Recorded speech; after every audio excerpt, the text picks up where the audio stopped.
You're watching the Cannabis Broadcasting Group here at cbgtv.com. The opinions expressed during this show are those of the individual participants and do not necessarily reflect the opinions of their associated organizations or cbgtv.com. The medical and health information shared does not constitute a physician-patient relationship. It is provided for general informational and educational purposes only and is not a substitute for professional care. Accordingly, you are encouraged to consult and speak openly with the appropriate care professionals. To break the law. I really want you to know these details about my journey. Because if it sounds bad, good. It was. And now I am way the hell out of those problems. And that was not my prognosis. And though I'm happy to have gone from health to near death and back twice, I'm happier to have helped other people find this same way out. And I want to help more. And that's the reason for Green Crush. I don't describe these painful things for sympathy, but for clarity. And though it's true that much earlier on, when I used to think through these issues, honestly, I would cry sometimes. It would bring tears to my eyes that I was going to die. And all of the things I wasn't able to do, apparently. But a well-played hand has allowed me further ahead in the saga of not being dead. Yet the trauma of these trials, what to do about trauma? My British grandmother used to call me Master Allen, back when I had mastered nothing. And that's how I felt at the beginning of the disease. At first, a constantly simmering trauma that underscored nearly every moment from the day I found out I was terminal with stage 4 and every day onwards. For a while. Trauma in. This is going to hurt. How do I tell my kids? Why me? There must be a way out of this. I would have thought I'd done more with my life by now. Instead of most thoughts then, rife with trauma. At first. And no one finds that hard to understand, given that on November 20th, 2013, I was happy to plug into a machine. And that machine jacked me with morphine, and I stopped feeling the pain scene that was quietly spreading on out from my terrible, unknown to me, cancerous 700 PSA prostate. Its first outside job, dismantling my rib cage. Supposed to be this walnut-sized man thing. Should be squishy like a plum, not festered down and immobile from cancer to the hardness of a cork. And it was just as effective as a cork, too. At narrowing down the urethra piss highway down to the footpath. The urethra. Strangely for men, the urethra has chosen to surround itself by this often misbehaving prostate gland. Because whether the prostate swells from prostatitis or some other diseases, or whether it shrinks from cancer or some, I don't know, dehydration problem, either way, it clamps down to a near zero drip, drip, drip, or tries to but can't. It locks down like a clamp. And so keeping my huge bladder filled to the brimmer on my second wave of terminal stage 4 fun stuff, 3.1 liters of urine being carried way too long inside of my body at any and every given time. Yeah. That's actually That's not going to cause me to cry, but it makes me glad that I usually remind people not to listen to this show at the lunch hour. Thank goodness. It's 2 o'clock, 2:03, and maybe you're needing to go to the bathroom from work or something, and you might think about this. My bladder was so filled to the brimmer on my second wave of terminal stage 4 liters that you'd think I could feel that. And I couldn't, because I didn't even have the physical mobility to slosh it around enough. I just thought it was a belly. Sometimes I had to go to the bathroom every 10 to 15 minutes with the pressure like you just downed 12 pints of draft. And now you're rushing to the bathroom to get rid of it. And so all of a sudden, for the third time on your way to work or class, you got to pull the car over to another donut store or a gas or petrol station, or stagger and limp into a Starbucks, and you hear your voice quicker and higher than usual saying, "Hey there, do I need a key for the toilet, or is it open?" It's hard to master the double digits of pain. But the whole time, you hold on to rein them both in, the pain and the piss. That's a great name for the rush to unzip and finally let slip the closest to sexual release you're ever going to get. An amount of whiz that could easily be contained in an eyedropper's glass tube. Maybe a couple of those if you really push. And left unchecked, this isn't ugly, but an effective way to go insane. So now the diagnosis day morphine meant briefly I didn't have to wince, to cough or sneeze anymore. Zero pain, a refreshing state, otherwise a distant memory, was where I sat while being informed by the emergency room doc. "In a private room, please, just over here, if you don't mind, just away from the others, and we'll close the door, thank you." That I had irreversible, aggressive, advanced, stage 4 terminal cancer that had already metastasized into much of my skeleton. And my shoulders, collarbones, ribs, hips, sternum, and ankles can all vouch for that. And so can the bones around my ass. Wherever I sat, felt the target of a strongly swung ball-peen hammer. And that's a fact. Stage 4, gonna die for sure. Ha! Yeah, nice try, hooded death, with the scythe. You couldn't take me. I'm moving on to stage 5. But I couldn't fit all of that in the title. Welcome to Green Crush, episode 11.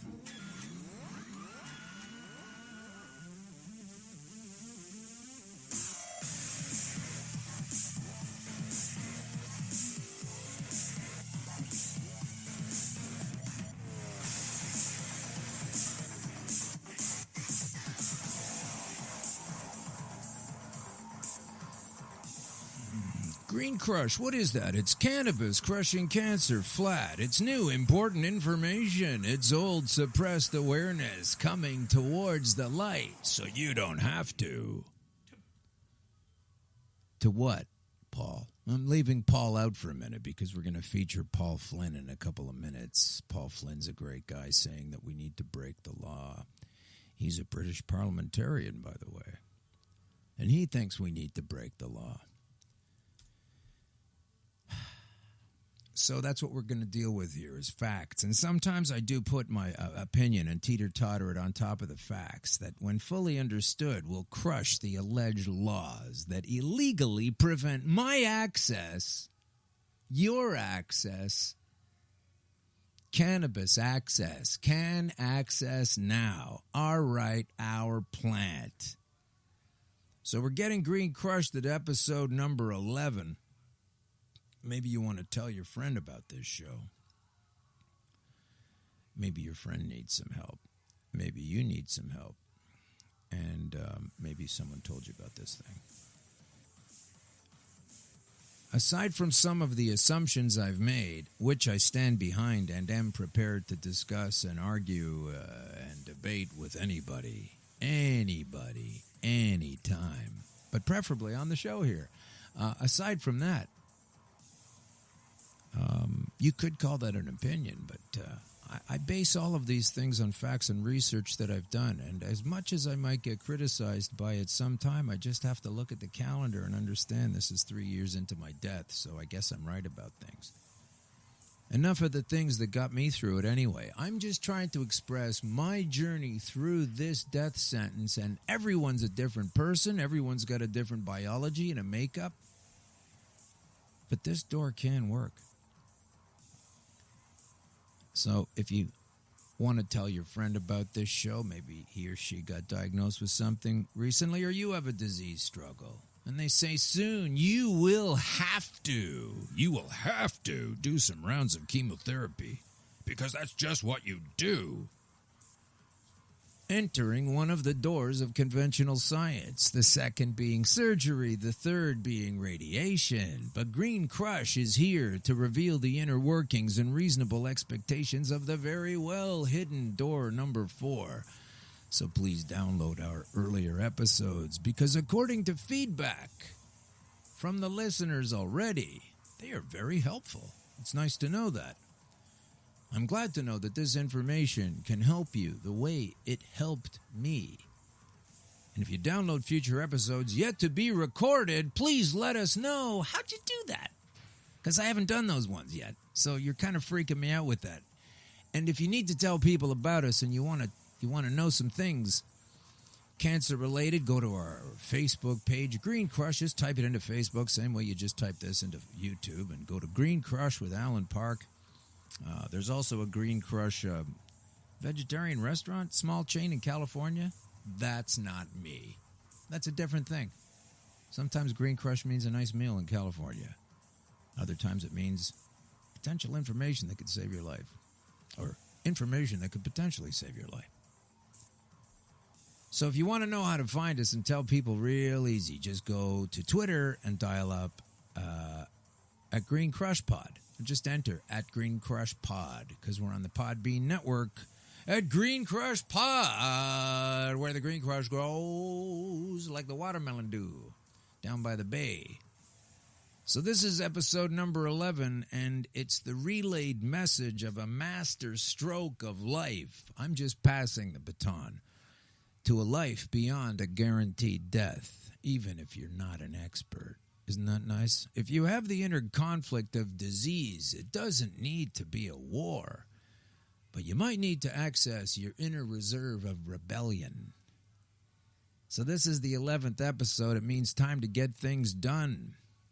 What kinds of things are we going to do, by the way? What kinds of things are we going to get done? Well, let's get a little plug in here for a particular commercial. Let's try this. Is this going to work? I don't know. Let's see. No, that's not it. Oh, yeah, we can use that. That's okay. Here we go. All right. Got to do a little commercial here.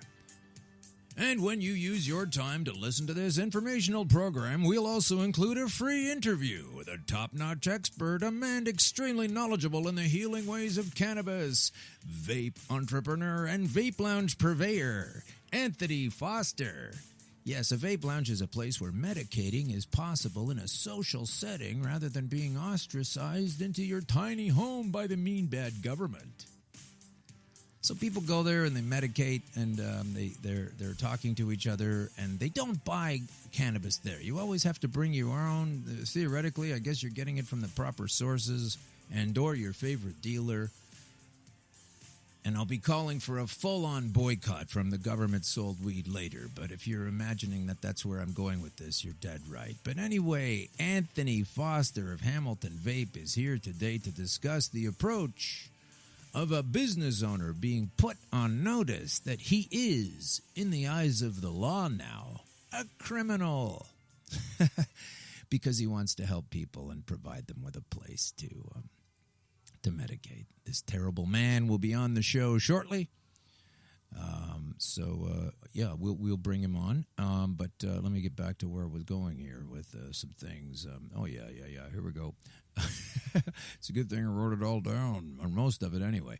So we're downloading episodes. We got that done. There's your commercial. So once again, where are we? We're in Toronto, Canada. We're coming to you, Australia. We're coming to you, Ireland. We're coming to you, the Netherlands. And the United States is also listening. Very happy to pick up a lot of Great Britain listeners. Thanks a lot, you folks. I was recently on a Friday night show called the Jamie Ike Show on the internet. Damn it, we'll find out later and put it up on our page exactly where it is. It was a fun time. Got a lot of new positions and facts out there, so we'll throw it up for you later on. And we're here live at 2:03 EST, and we're always a little bit late. We were about 2 minutes late today, and we are in the delicious and fun-filled Pacific Junction Hotel number 234 on Toronto's storied King Street East. Come and learn different ways to fight cancer. Stay for the tasty food and drinks. Brought to you by Eggplant Digital Creations. Eggplant Digital Creations, the brainchild of Eggplant Digital. Eggplant Digital. We create creations and deliver them to your ear. See job availability for corporate slogan writer. Corporate slogan writing. We tell you what to do. Brought to you by the fact that too many people let others tell them what to do. What to do. The thing you learn in school. School, where you used to learn how to think, but now you just learn what to do. We'll be right back with a fantastic guest today, pretty soon. But let me get to one particular story about why I wanted this gentleman on the show today. We have in our midst a bunch of punks who hang out in a big old building that was long paid off years ago by taxpayer dollars. And they have decided to unfurl upon us a series of nonsensical rules and oppressive laws, I say laughingly, mockingly, that are beyond disgusting. And the terrible person doing this, you'd like to think it was Kathleen Wynne Premier, but these people, they shove these facts that they don't come up with in reality down our throats, and most people don't want to do it. So I don't know if she's coming up with it or not, but she's definitely facilitating the stupidity of it. So let's move to our Skype. I'm going to dial in our guest now because all of this is going to be relevant to him, and we'll bring him on in just a couple of minutes. Let's see how that goes. We are connecting now with the Skype box, the Skype machine, and while that's happening, yeah, there he is. It's ringing there. Okay, so while that's going on, we will tell you what's happening in the Hamilton Spectator newspaper back on September 11th. Hamilton pot shop owners are shell-shocked by Ontario's LCBO plan. Ontario being the province, if you're international, it's the region, the province that the city of Hamilton is in, about an hour and a half away or something from Toronto, pretty close, down the road, an hour away.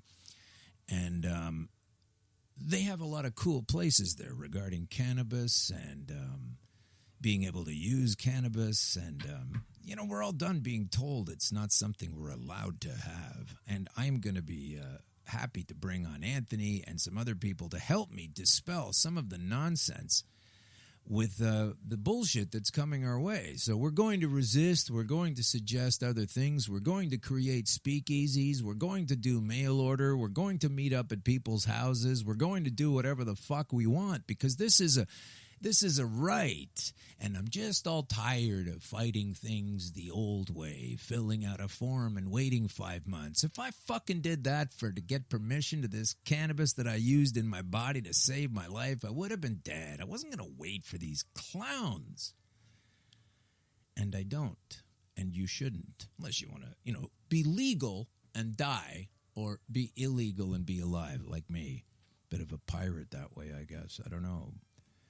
But I don't have any respect for someone telling me I have to dot my I's and cross my T's when my life is on the line. And that's what all of these vaping lounges are pretty much about. It's a place where you can go and do it because you're free to do this thing in a democratic sensibility in an area where other people also like to do that. And Hamilton was on the cutting edge of this. So these pot shop owners are shell-shocked by the Ontario LCBO plan. Let me read this. The Ontario government's move to distribute and sell marijuana in LCBO-type stores, that's the Liquor Control Board of Ontario, when it becomes legal or enmeshed in a series of legalese nightmares, they also need to shut down the illegal pot shops. And when they say illegal, it means not the ones the government is using to sell. Hey, there's a new guy in town. All right, drop your stuff. You're a criminal. Now we're going to do it, and we're the good guys. Is kind of how they're rolling it out. And they've got Conrad Floyd. He's a Hamilton Village dispensary member. He's part of the collective there, saying that Hamilton has 30 shops. Hamilton has created this entire industry within and around Hamilton, and now the government's going to take it over, he said. Everybody is just kind of shell-shocked. Floyd argues that not only is the private businessman and entrepreneur losing out, which is what they always tell us they want to foster here, but so is the city of Hamilton when it comes to taxes collected at the government-run stores. The tax money generated by pot stores needs to go back to Hamilton, not the province. And it goes on, and there are more stories such as this. So let's now turn to an expert and an owner of Hamilton Vape Lounge. Anthony Foster is on the line, and he's got a better take on this than just about anybody. How's it going, Anthony? How you doing today? Good, Anthony. Thanks for coming on today, all the way from Hamilton. What are you up to today? Just a slow day at the lounge today. We're just hanging out. Got a customer in here. We're just chilling today.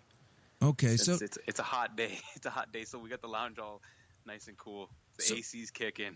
It is hot. It's abnormally hot. We've had the hottest day. run of time since before summer started and all the way through pretty much. So, Anthony, let me ask you a couple of questions before we get into the legal problems and the struggles you're having. Let's go in order here and say that once upon a time, there were only, as I recall, what we used to call head shops in and around cities, and you would go in there and buy pipes and screens and all the accoutrement. It was back in the 70s and 80s and et cetera. Yeah. And so eventually, then we got to this thing called a vape lounge. So tell us a little bit about how that happened, what it really means, because there are a lot of people now who listen to this show for cancer-related reasons or other illness-related reasons. I talk about getting this stuff into your body as a nutrient. And I wonder how you can tell me exactly what it is. Tell everyone listening, because I kind of know, but you'll know how to say it better than I do. Exactly what are these places, and what are they for, and how are they beneficial? So, well, you know what it is? I've always thought of as a lounge as something like a cafe, something like you would see in like Amsterdam, minus the sale of cannabis. So it's just a place, you know what I mean, like a community, a gathering of a place where people can safely medicate with like-minded people. Like I said, there's no sales of cannabis, and there's no asking. We don't smoke tobacco or any blunts. There's no alcohol, no intoxication, just cannabis. And you know what it is? It's all about education. We kind of educate each other because we're all in the same kind of industry, right? We all like the same thing. And it's cannabis. So a couple questions real quick. Why don't you sell any there? I mean, you're doing it there, you're vaping it there, you're ingesting it there. Why can't you sell it there? See, that's the whole thing. We didn't want to go down a sale of it. Like if we wanted, we would have just in a storefront just like any other dispensary in the city, right? So but we wanted to go down this route. And you know what? We've been open for about 3 years at this location, and we've been safe. We have never had any problems, any issues with law enforcement. We've actually used the law enforcement, and they've helped us plenty.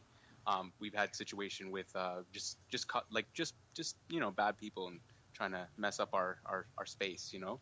And you called the police to come and help you. Yeah, they called the police and helped us out. Yeah, and they did. They were here. They sat down and they took the report and they checked out the space, and I explained to them what this kind of space was. We're not hiding.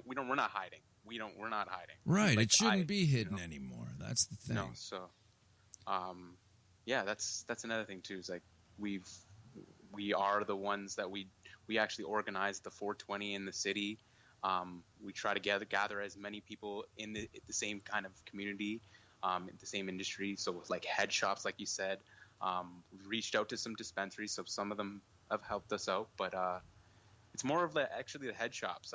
We have Crazy Bills, and we're Heads Meat, and I'm really good friends with the owners of their shops, and because we are pretty much the same thing, except we have a location where you can also use and medicate and try the vaporizers or try some of the things, the applications, the machines, and that's what's so good too, is we've connected with the head shops, and as well as maybe we connected with a cannabis clinic, and if we have medical patients that are coming to our place to use vaporizers or learn how to use a vaporizer because their doctor said, hey, you got to stop smoking. You got to stop rolling up a joint and smoking or bong token or whatever you're doing from the pipe. You got to use a vaporizer. If you want to use, Okay. And a vaporizer is a relatively new instrument, right? Yeah. They've always led the way is Volcano. Volcano is the Stores and Bickle are German made, like they're hands down probably the best herbal vaporizer. Right.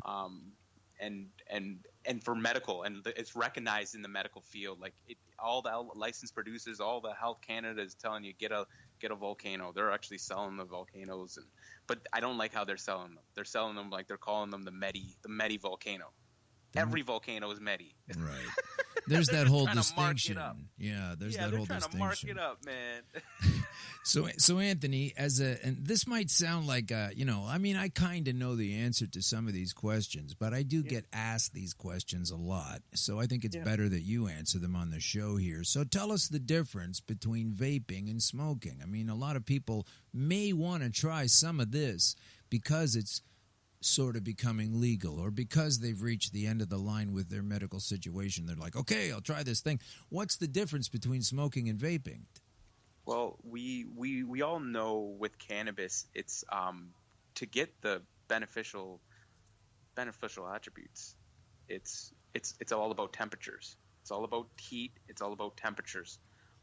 When you're vaporizing, you are doing a lot lower of temperature, as well as you might even be applying not direct heat, where you have, when you're smoking, it's direct combustion. Like if you were to put a heat gun on the temperature of a joint or even a bowl of a pipe or a bong, it's going to be a lot hotter, right? So vaporizing it's about temperature, and we always say about temperature, like, because and if you look up, there's terpenes that actually heat up at certain temperatures.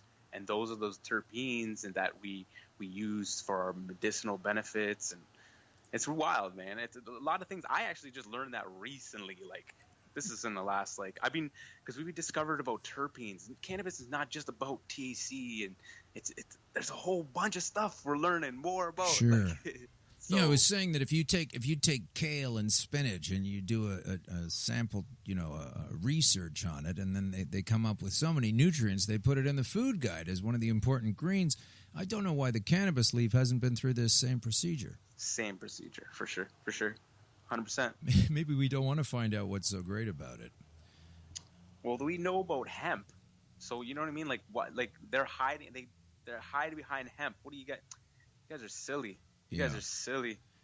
It is very silly. So what's going to happen now? So we've got a series of oppressive rules and laws that have been, as I once again remind everybody, been proposed by the government. And you know what happens to some proposals, Anthony? We have to turn them down. So in this particular proposal, how are you as a vape shop owner affected? What are they saying that's going to happen? And how have you been responding to this thing? Basically, you're put on notice you'll be a criminal as of next year if you keep doing this. What's your plan? Well, you know what it is? We've had bylaw come by our shop and kind of give us a direction on where we might have to go. Okay. They never came at us aggressively or anything. Like I've heard other places that were running incorrectly. I don't know how they're running incorrectly, but I don't know what they're doing. So that's none of my business. But the bylaws come into other places and have done aggressive. Like they've put down something. If you don't do this, you know what I mean. We're going to be doing that. Like that. We've never gotten that. but the bylaw officer has come, and I made a relationship with her. So we and her are keeping in touch. I'm also in the CCFBA, and they're is that a football league? No. What is that? Do you take knees in that, or what happens? No. I don't know how it works. I don't know what CCBA is. It's a cannabis association that we're part of, and that is just a gathering of people that is in this industry. Oh, okay. Of lounges, dispensaries, and it's just like it's our backbone, because when we do have to lobby up together, and when we need funds, and when we need to come together, we can. You know what I mean? Well, so that sounds great. Yeah, just a collective, or a bunch of commies, as the government might call you, a bunch of commies. Yeah. Okay, so you're just trying to take care of yourself and protect. So this body of people is so how responding. Like, what's your, without giving your strategy away, if that's the case, what kinds of angle of attack are you looking on to protect your livelihood and this kind thing you're doing, providing a space? We might have to operate a little bit different. Like, we might have to. We might actually have to. I just heard about something about research and development. So about inhalation and about vaporizing. So what we have to do is set up a shop, like we would keep our space and then set it up as we would be collecting data from our customers. So they would be sitting down, we maybe hand them a tablet, they take down and they do a quick survey, and then that way we're collecting data, and it's like, you know what I mean, in a medicinal atmosphere.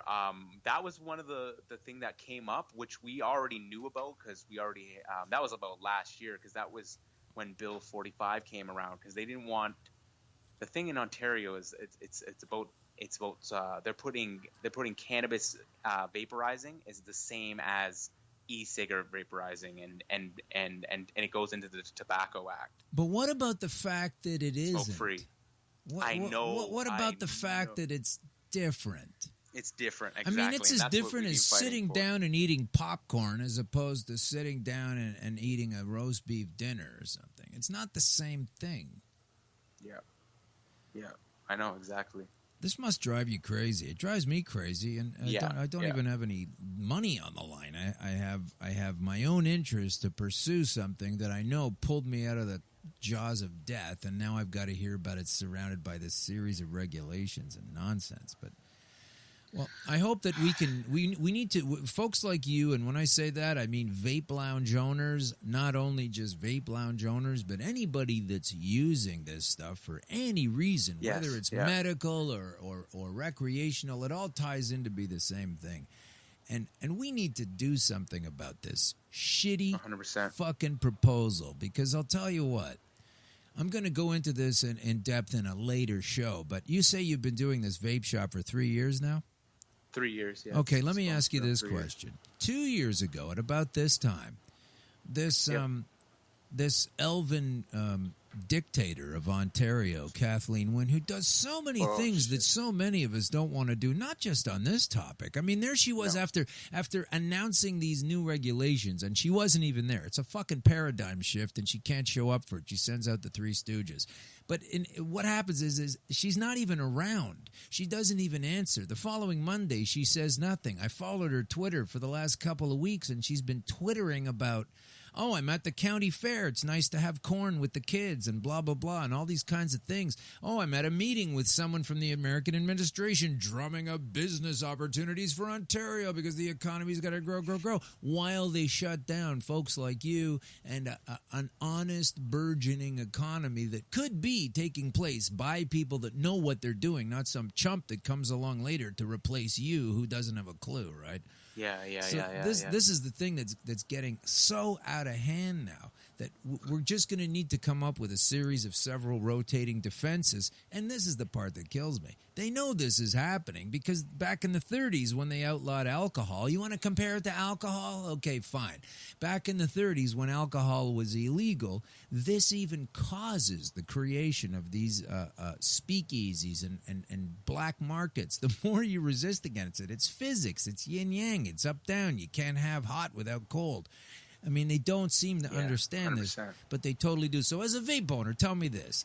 2 years ago, you may recall that Kathleen Wynne, before this hodgepodge series of laws for idiots by morons, before that came up, she passed a law saying that people with a medical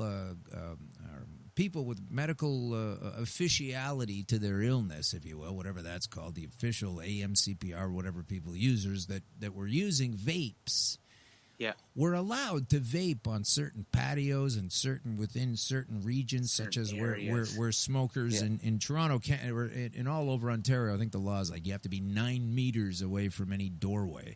So it would have to be done like that, and even on patios. And they put out this law about this time 2 years ago. The next day, they pulled it off the books and said, remember that. Oh, I remember that. Sorry, we're not going to do that, actually. It's turned out there seems to be some problems with this implication of this one single aspect of one single law.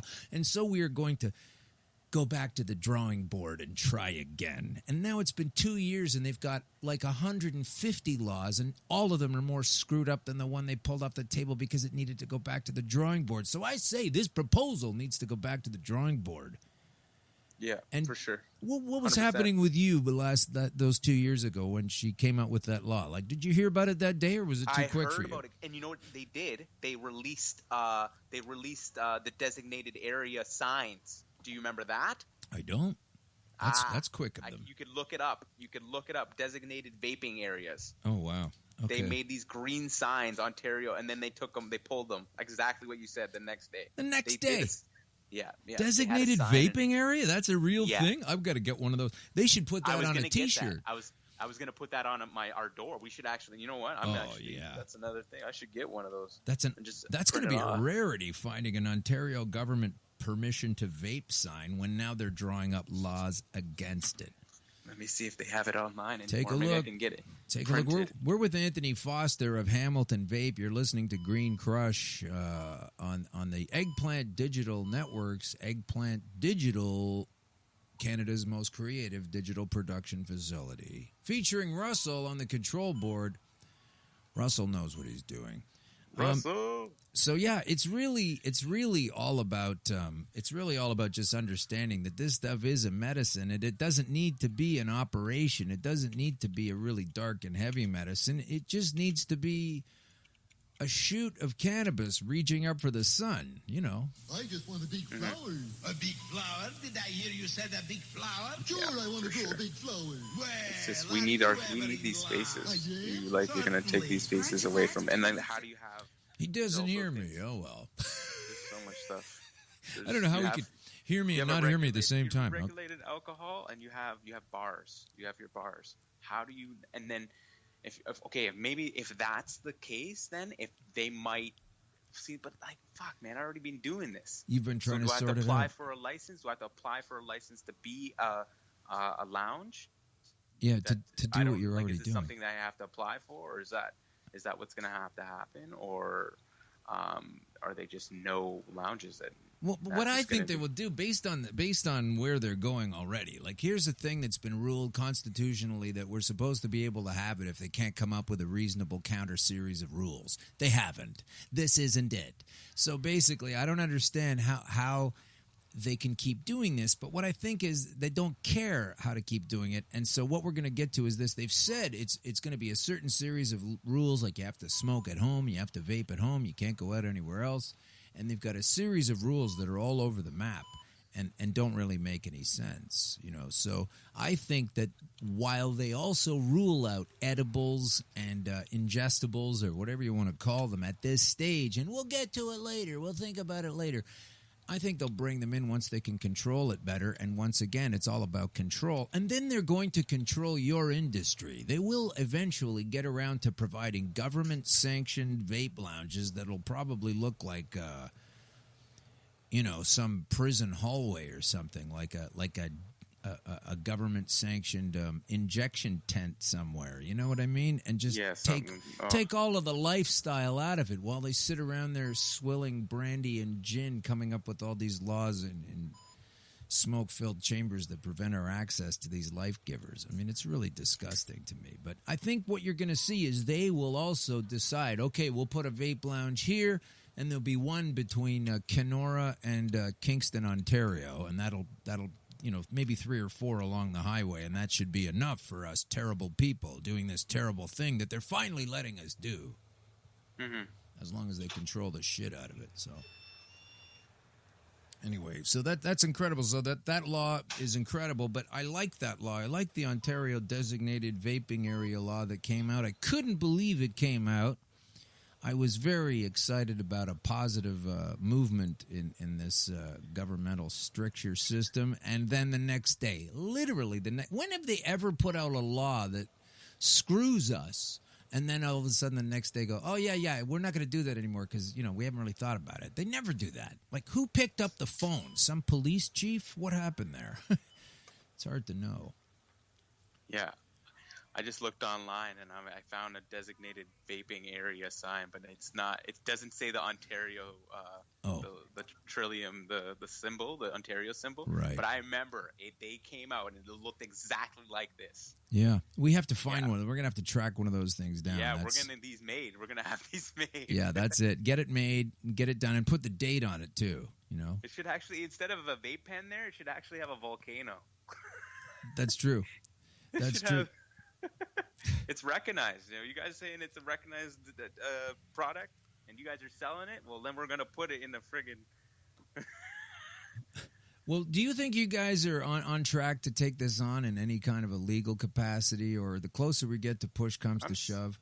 See, that way is kind of scarier. But my thing is, if we have to change our business, I will be prepared for that.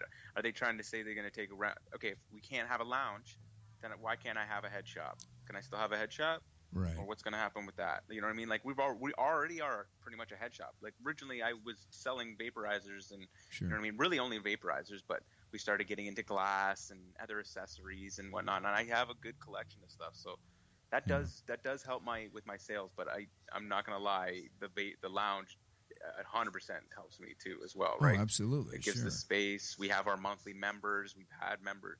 We have over freaking 80 members. Right. They come here every month to renew their license. Their membership, and it gives them their access to the space whenever they want. And we're open during the week. We're open from 12:30 to 10, and on the weekends we're open from 12:30 to midnight. So right. it's nice on the weekends. We're kind of more busy on the weekends too. So give us those hours one more time, and then I'm gonna ask you about some special events that are coming up. Yeah, for sure. We're open during the week from 12:30 to 10. Okay. So, and then on the weekends we're open from 12:30 to midnight, from Friday, Saturday, and on Sunday we're back to regular hours, work hours already. Sure. So, and tell us where you are exactly, if you can. 1463 Main Street East, Hamilton, Ontario. We're here out between Garside and Cameron, between Kenilworth and the traffic circle, across from the beer store. Orange sign. Look out for the orange sign. Hey, people call me all the time. Hey, where are you located? Yeah. And it's funny because they're looking me up on Google. Yeah. And you're crossing the beer store, wait a really. minute, how do you not? Google is connected to what? Google Maps? Yeah. Try using Google Maps. Yeah, Google Maps, yeah.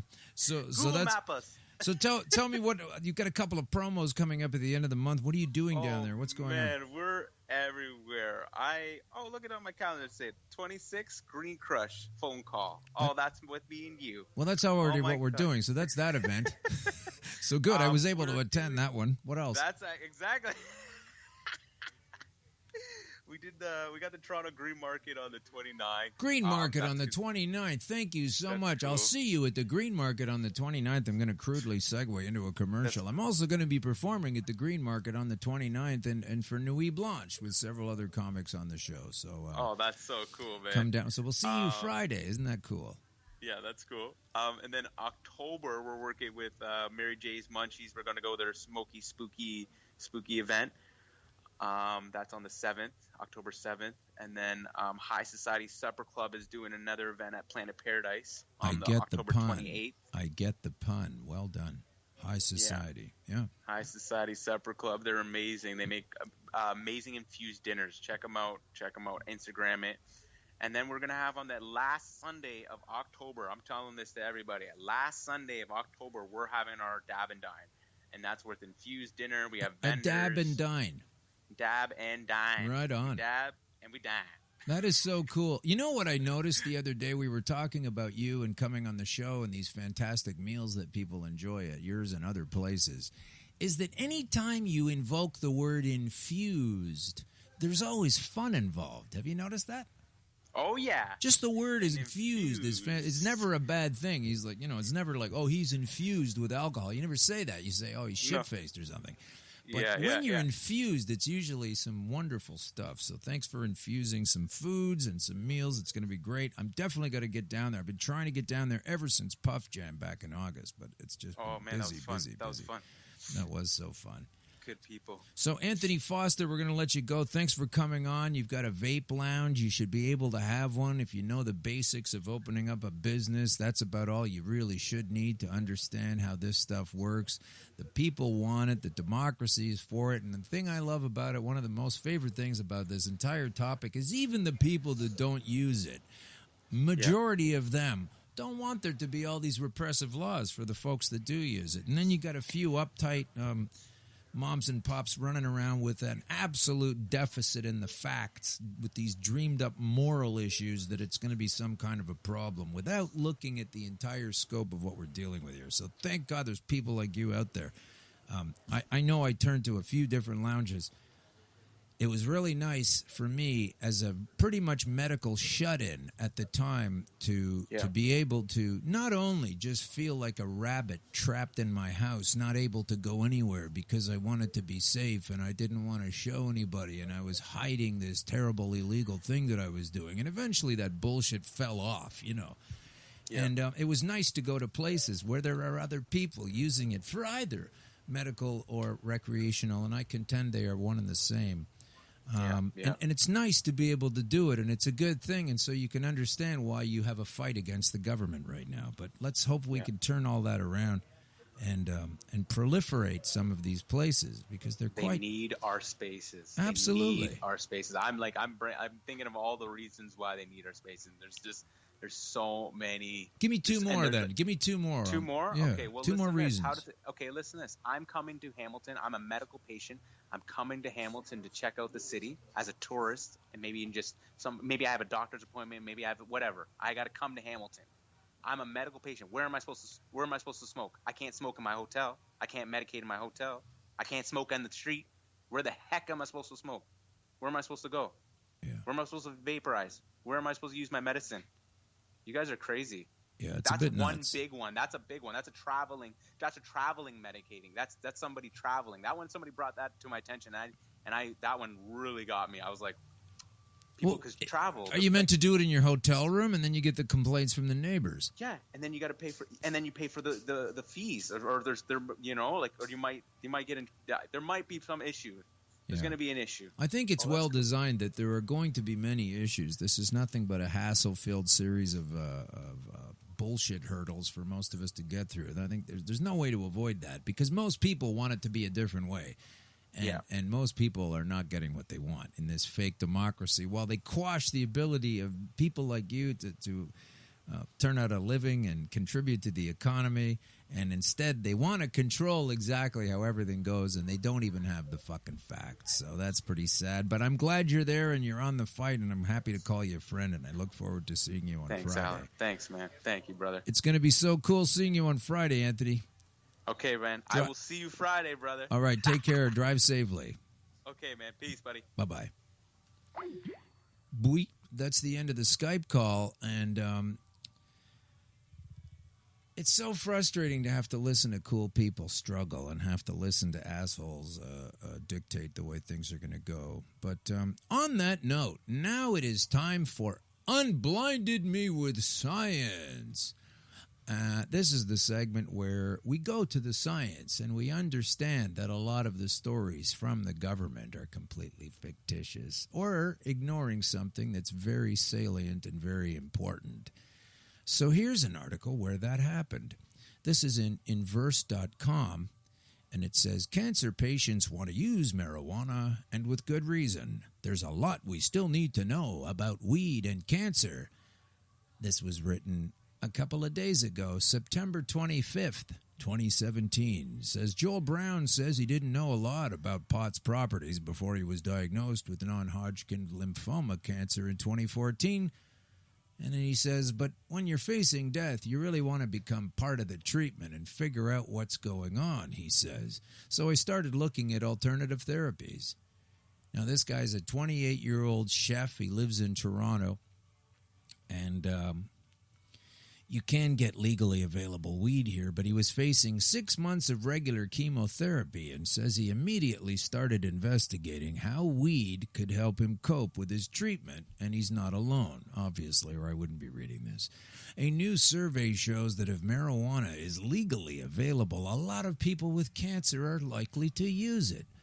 And even more are interested in learning about how it could help them during their illness. A team of researchers from the Fred Hutchinson Cancer Research Center surveyed 926 cancer patients at the Seattle Cancer Center Alliance, and according to results published recently in Cancer, a peer-reviewed journal of the American Cancer Society, about 25% of patients used marijuana in the last year. Washington, one of the first states to legalize marijuana, adult possession of weed became legal there in 2012, and retail marijuana stores opened in 2014. The research team also surveyed patients about their perspectives on using marijuana during treatment and found most patients had a strong interest in learning about using weed, with 74% saying they'd like information on marijuana from cancer care providers. And, you've got to get the right people, because when you get a cancer care provider that only wants to talk about how many grays you're getting on the radiation scale, that's not enough. Trust me. Researchers also found that 66% of those had used marijuana in their lifetimes, while 24% used it in the last year and 21% in the last month, and more than half of active users reported that legalization significantly increased their likelihood of using. Which is what you want to understand, is you want to knock down that legal barrier so people that think they might want to get a break from cancer or other illnesses from this stuff can actually use it without the sad, guilty feeling on their shoulder that if it sits there long enough, you need to flick it off because it's a waste of time. Anyway, more than half of active users reported that legalization significantly increased their likelihood of using it and spread across demographic subsets, including age, sex, and cancer diagnosis subsets. A small amount of study on marijuana's ability to alleviate symptoms related to cancer treatment, but not a lot of study done on the users themselves. This is a real problem, this paragraph. There's been a small amount of study on marijuana's ability to alleviate symptoms. Yeah, not enough study. Or you're hiding some of the studies. There are hundreds of studies available that show you specifically how cannabis can crush cancer. A green crush, not just alleviate symptoms, although there's nothing wrong with alleviating symptoms. I like to do it by removing the cause. Brown says he smoked pot in high school but didn't really interact with marijuana very much before starting his chemo treatment in 2008. He has a couple of friends who'd mentioned that pot could help his treatment, and they might be listening to the show. And he was willing to try anything. He did it proactively. His doctor said he shouldn't smoke it, but that ingesting it wasn't terrible. Ingesting it wasn't terrible, right? And riding an elevator is also not walking down the staircase. He thinks it's because it wasn't a part of his chemo program, which included a lot of different chemo drugs, that this is the reason why Brown's doctor couldn't directly recommend the pot to him. this is what happens with a lot of people, okay? They use the cannabis to alleviate the symptomatic troubles of the cancer. And I know it's scary. But it's really worth the shot. Let me just put this into a button here. If you get a horrible diagnosis, immediately begin the cannabis oil is what I would do. I'm not telling you to do it. I'm just saying, as soon as you get the diagnosis, start taking the oil. Because by the time you get around to whatever treatment they prescribe next week, next month, or 2 months from now, you'll have a lot of oil in you that have taken care of a lot of the issues, and you're going to score better on the next series of tests that they need to give you before you start the treatment, and they'll be wondering why that was, and you won't. The American Cancer Society says that more research is needed on marijuana as a treatment for cancer symptoms. As the drug, this is where you're focusing the gun in the wrong direction. You're not going to hit the target of curative when you're aiming for symptomatic. Says here, more recently, scientists reported that THC, the dreaded THC, and other cannabinoids such as CBD slowed down the growth and or caused death in certain types of cancer cells. These things actually kill themselves, and now we're back to apoptosis. Apoptosis. You don't want this. Apoptosis will get rid of it. Apoptosis is the process of suicide of the cancer cells themselves, leaving the healthy ones alone. Try that chemo. But there's a wide dearth of hard data on this matter. Marijuana's classification as a controlled substance by the U.S. Drug Enforcement Agency has inhibited much in-depth research on purpose. On purpose. I'm not the first to say it, but I was no less blown off the couch when I read it that I understood this a couple of years ago only, when I was just coming up on my green wave of resurrection, that on the one hand, it's a controlled substance, a Schedule 1, which means by definition that it has no medical value whatsoever. And this same federal government also holds medical patents on it as a remedy for cancer. So it's not helpful, and it's helpful at the same time by the same government, and it doesn't matter if it's Trump, and it doesn't matter if it's Obama, and it doesn't matter if it's Bush, and it doesn't matter if it's Clinton, and we can go all the way back to Nixon. There's a paradigm of control there. I know a lot of people are pissed off about Trump right now, but a lot of the things he's doing are okay with a lot of people who said they hated him. Getting off my mark here, but it's all the same crooked shit. This guy, Brown, says he didn't experience a lot of the nausea associated with chemo until the very end of his treatment, where pot really helped was in improving his mood and his general outlook during illness. What's also referred to by a lot of uptight medicos and priests and people of kindergarten school type mentality is that it's a crutch. You're using it as a crutch. Why do you need pot to improve your mood and your general outlook during your illness? Why do you need that? Same reason I need vitamin C to keep scurvy away, stupid. Crack open a fucking book, will you? Make it Lester Grinspoon's research from all through the 60s and get back to me later. So this guy did a round of chemo, and he'd feel like absolute shit and garbage for like 2 days, but then he'd eat some pot or vaporize. That's predominantly what he was doing, and he'd feel better, like right away. You don't have to spend a lot of time building it up into your body like a lot of different drugs. So here we have some possession laws that are evolving and changing, and the government's trying to regulate the pot market. And this cutting-edge article written just a couple of days ago is telling us how maybe there might be able to be some more research on some of the ways that cancer might help with some of the symptomatic relief. Can you wash this down any further? Get this fucking article out of here. Don't put it up on the site, or put it up on the site, or whatever I'm trying to say. These people are they're telling us a lot of stories here. I mean, I really don't like it. You know, Let's ask you this question. What's next to get crushed on the information wheel? Or let's see. Let's go to Okay. Let's start with a fun fact right here. Okay, so we are trying to get Olivia Newton-John on the show. Seems like we struck out on that one. So if we have any Australian listeners or American listeners or know her, we're trying to get the same word out. She is Olivia Newton-John, the famous star from Greece who's been battling breast cancer with cannabis. She's very involved in the industry. Her husband is a grower or something, and she's the one that I want on the show. So, Olivia, we are trying to reach you and your daughter as well, who lives in the States. Help us out here, or we're going to have to go directly to Mr. Cool, another cannabis user. Patrick Stewart uses marijuana every day to treat severe arthritis.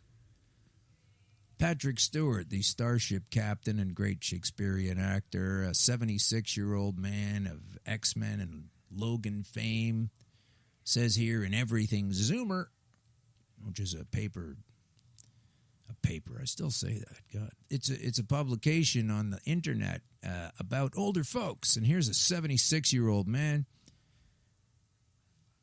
and he's a regular user of cannabis. He says he's in favor of the Oxford University Cannabis Research Plan, a biomedicine program at the historic school. It's an important step for Britain in a field of research that has, for too long, been held back by prejudice, fear, and ignorance. Thank you, Captain Picard. You are not kidding.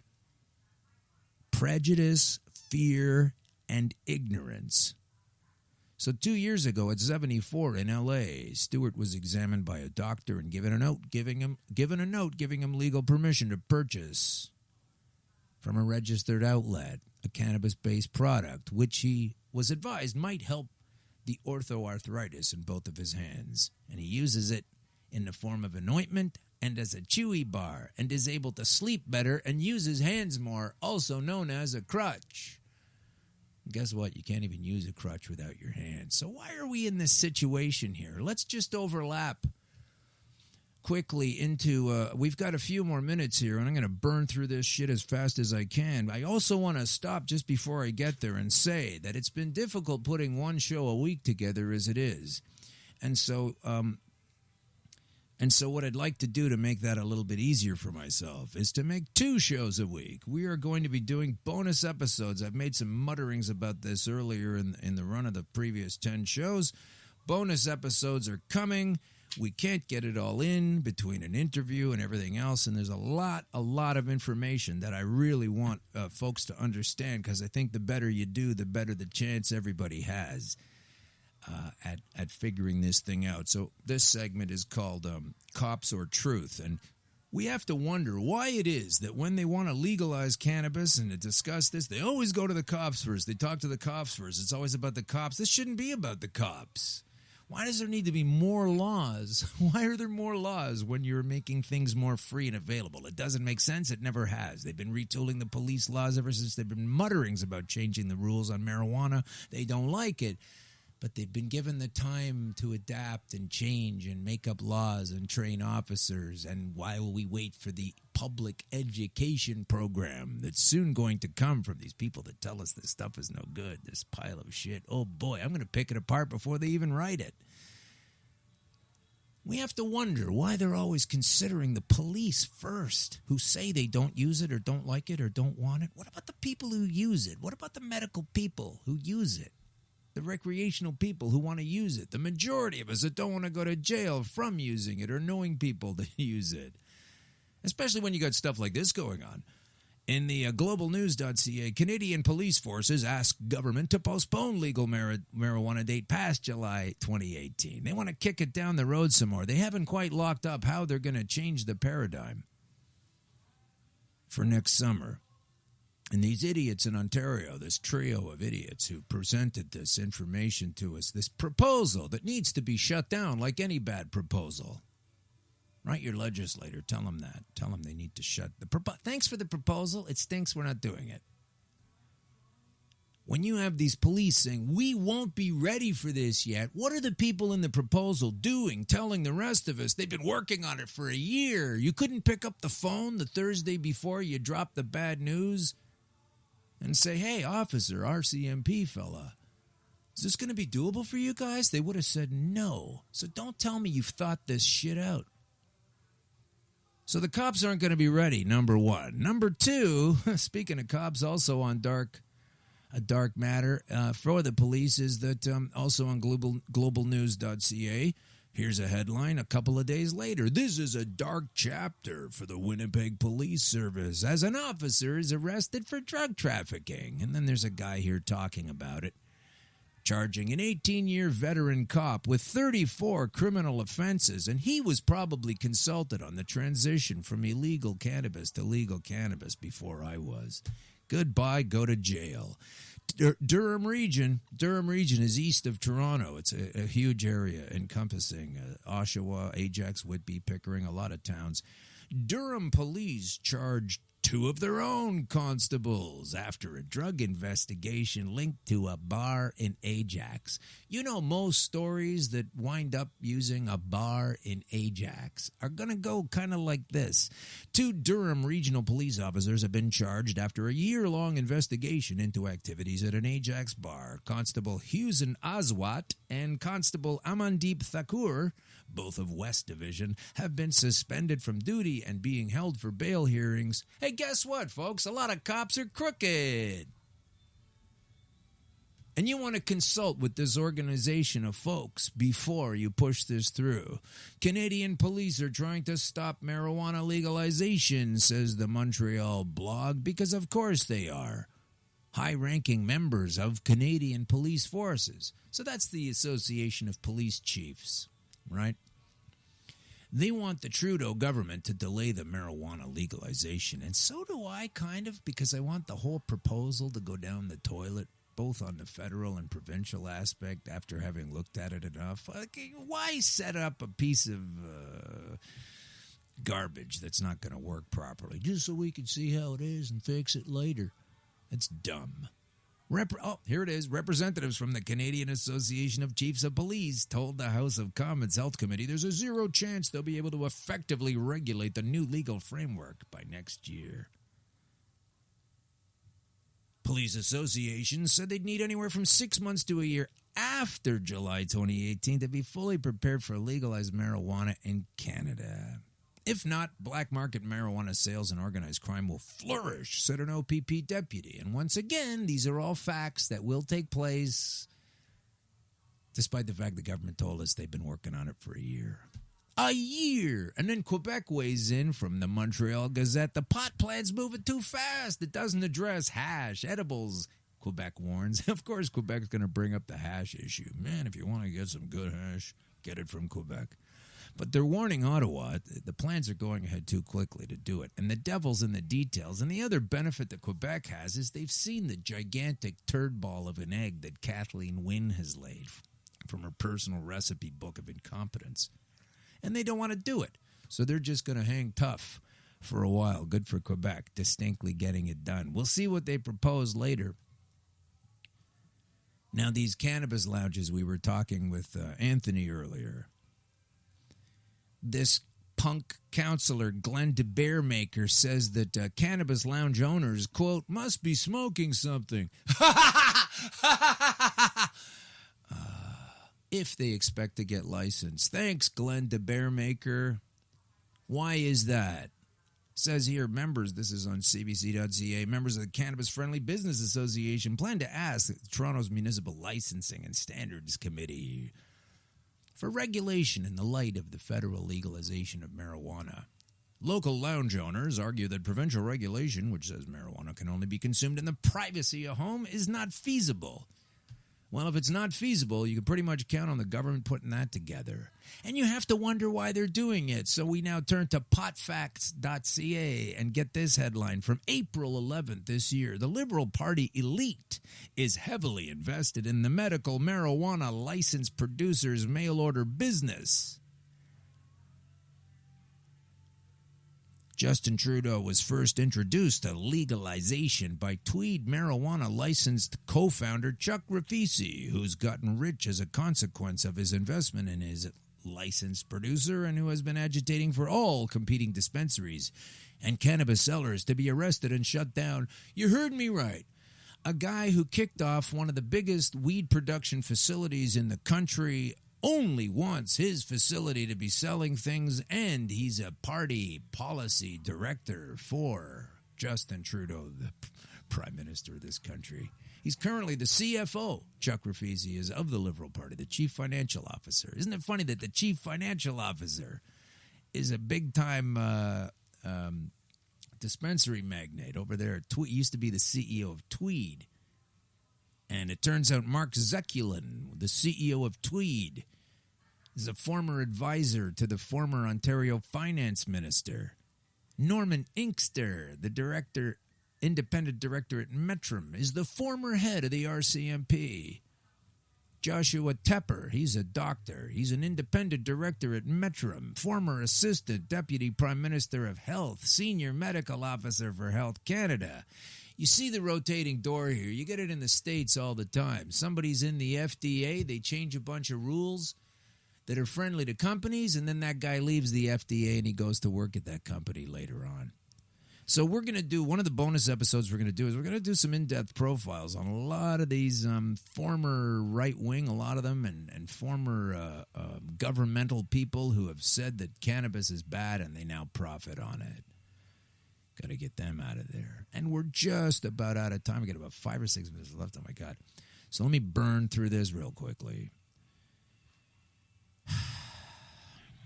On the note of the ridiculous article that we just had telling us about maybe some symptomatic relief sometimes if you try it once in a while, I'm going to turn this over to she's been corresponding with us, a Green Crush, back and forth. It's Clara Sexton. And you could probably find her on Facebook, Clara, C-L-A-R-A, Sexton. And she's a scientist. We're going to have her on the show at one point, hopefully, if she's not too shy and can talk on a microphone. But I'm going to leave you with this assessment from Sarah. Or, sorry, Clara.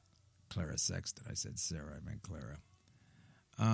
This article, she says, we have, in fact, according to the American Cancer Society, she says, properties in weed that actually have the potential to combat cancer cells.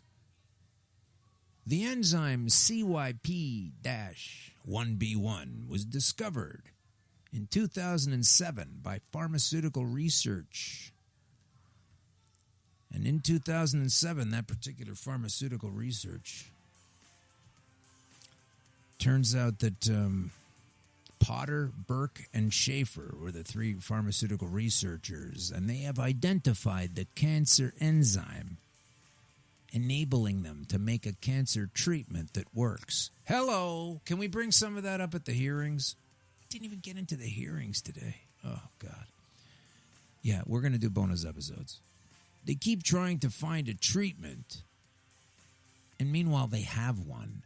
The treatment for prostate cancer sold for $2 billion. This is 10 years ago. They had a $2 billion sale on a cancer treatment for prostate cancer that works 10 years ago, which is also 6 years before I was stricken. Identifying the cancer enzyme enabled them to make a cancer treatment that works, folks. The treatment for prostate cancer sold for $2 billion.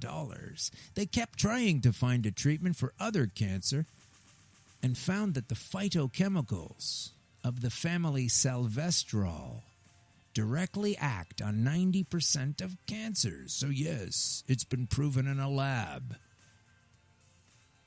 that there are plant chemicals that target cancer cells. So good job staying on the ball there, American Cancer Society. It only took you 10 years to mention this in passing. You'll notice in that article as well from Inverse.com about the gentleman who was just getting introduced to cannabis in his 20s, that when he ate large quantities of marijuana, that's how he was able to ingest the salvestrols. These are key components from cannabis that help you turn your life around. You have to eat the plant. If you're anywhere near unhealthy, you could be suffering from a cannabis deficit. Like a vitamin C or vitamin B12 deficit, you need cannabinoids. And they're found in the cannabis plant. And they feed you, and they keep you healthy. The endocannabinoid system is provided by your maker.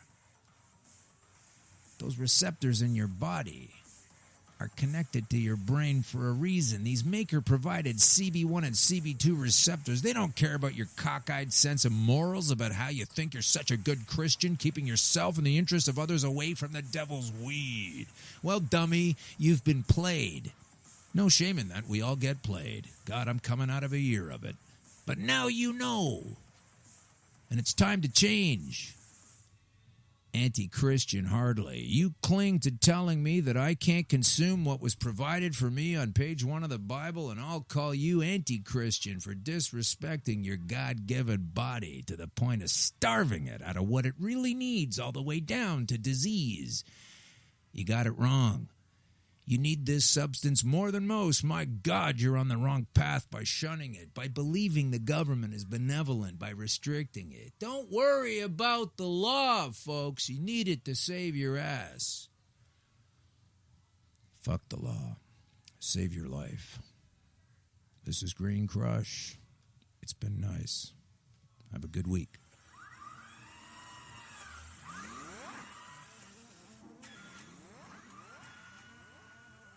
CBG TV is the way to broadcast your message to an audience looking for your products or services. Affordable advertising, personalized campaigns, special promos, event attendance, and more. Talk to someone today, in person or by email. Find us online at www.cbgtv.com. It's Green Crush Or time. you can send an email to admin@cbgtv.com. Additionally, if your phone scans QR codes, scan this one to learn more. We are the Cannabis Broadcasting Group here at cbgtv.com.